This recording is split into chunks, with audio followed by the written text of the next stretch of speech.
օրենքով ամրագրված իրավունքի շրջանակներում, որպեսզի նաև ազգային ժողովի դահլիճում պարլամենտական ուժը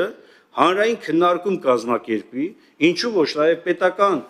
ինստիտուտների ներգրավում իրականացի, որպեսզի պարլամենտական երկրում, պարլամենտում տեղ ունենա քննարկումը, ոչ թե փողոցում։ Եվ սա դուք պետք է ավելին բարձր ավելի գնահատեք։ Չեք գնահատում, դուք այլ բան եք անում, դուք փորձում եք նսեմ ասել, ես վերցրեցի նայեցի Միչայելոց, ձեր կառավարման ժամանակահատվածում այս շրջանում մի քանի հայտարարության նախագիծ, ընես չի որ փայլում է ձեր հայտարարության նախագծերի հիմնավորումները։ Մեկը 7 նախադասություն է, մեկը 4 նախադասություն, մեկը մեկից երկար է, մոտավորապես 13 նախադասություն է, բայց դուք վերել եք ասում եք հիմնավորումն եկան պարզ ու հստակ է գրված։ Երկրում ստեղծված ժողովրդավարական վիրավական հետընթացի արտացոլումն է սա։ Շատ պարզ բանաձև է տված։ Իդեպ պարզ է, որ իհարկե Տիկին Վարդանյանը երևի վերջում կասի, մենք չենք էլ ակնկալում այսօր քվեարկություն, որտեղ ինչպես նշեցի, ամսի 26-ին ունենք լսումներ, եւ լսումների հիման վրա նաեւ նախագծի խմբագրում, եթե առաջարկություններ ներկայացնեք ձևակերպների մասով, մեծ ուրախությամբ ձեր առաջարկություններն քննարկման առարկա կդարձնենք եւ հնարավոր է որ վերանայվի այս նախագիծը։ Պարոն Մինասյան, ես կարգավարությունից պարզապես տեղեկանում ենք ինչ մեխանիզմով կարող ենք այսօր չքվեարկենք առաջարկի հիման վրա, դրա մշակման շատ բարի։ Պարոն Մինասյան,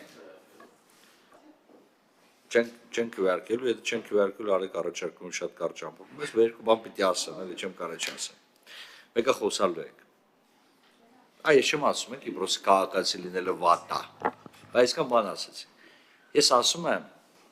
արեք իրար չխաբենք իրար։ Որովհետև եթե ասում ենք հայ բարերարը Հայաստանի Հանրապետության դեմ չի կարա դիմի միջազգային դատարան։ Այո, սա իմ մոտեցումն է։ Կներեք, սա իմ մոտեցումն է։ Փաշինյանը որ դատարան Սա իմ մոտեցումն է։ Հայ բարերարը։ Պարոն Վարդանյան, Նիկոլ Փաշինյանը մարտի 1-ի գործով մի այդ որ դիմել է յուրաքանչյուրս դիմում ենք, յուրաքանչյուրս Հայաստանի Հանրապետության դեմ։ Բայց ասում։ Կներեք, մի վարքյան, մի չևերջ լսեք։ Նիկոլ Փաշինյանը եւ շատ այլոք եւ